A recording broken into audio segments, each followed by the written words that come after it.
Hello, I'm Ian. I'm Steve. We're still talking about the Downbelow RPG. It is a game we are creating together, and let's talk about what that gaming thing means. That sounds like a plan.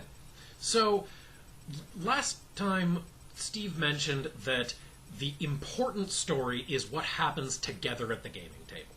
And that is the entire core premise of the narrative system that we're doing here. Indeed, I'd argue that that's the entire core premise of every role-playing game ever created. Well, certainly every traditional tabletop role-playing game.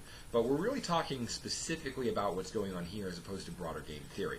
Speaking only about what we're doing, because that we can talk directly to, the reason that we have distributed the choices of who does what and what that actually accomplishes in the world, the way that we have between players and GM, is to get right to the heart of what we believe is the most important part of the storytelling of this experience. Yep. When you come together at a gaming table to tell a story, everybody has their own idea of what that story should be like.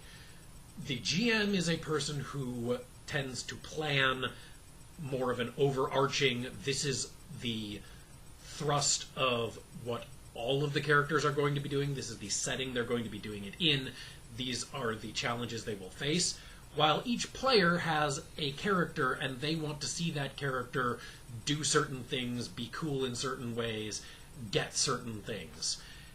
And together, those two different sets of story desires come together to create a story of what actually happens. Most games do something similar in a way. Most games will give you a selection of avatars in a way.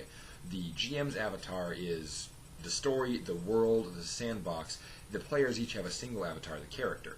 We keep that there, but instead of giving the players tools through allowed avatar interactions, we allow any avatar interaction and simply say, here are a number of event flags you can voluntarily trigger, to use more programming game design speak.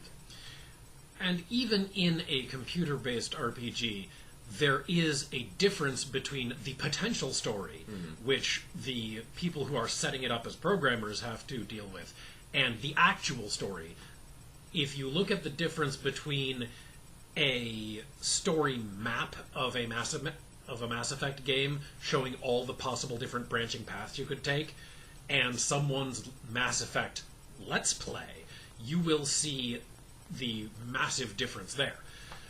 In terms of a tabletop RPG, there's another big difference in that there are even more infinite branching paths, but you will only ever take one of those. You don't have people playing through multiple branching paths because there are so many infinite ones and you can't really go back. Yep. Or even when you can, it's not always meaningful to go back because, for instance, to use the classic D&D example, in general, while you could replay certain modules over and over again, after a while, you do it too often in quick succession, and even with a fresh mix of characters, they get stale because you know out of character the challenges that are coming. And after a while, if the GM has supplanted that, it's no longer the same adventure. Yeah, there is definitely a Ship of Theseus component to this whole changing the story, and that is part of the important thing of the story that happens at the table, because you start with a certain set of pieces, setting, characters, etc., and those will change as you go along, and you may end up with all of them changing, but as long as they have changed step by step, you will be able to recognize that you have a continuity. And that, ladies and gentlemen, is what we call a story.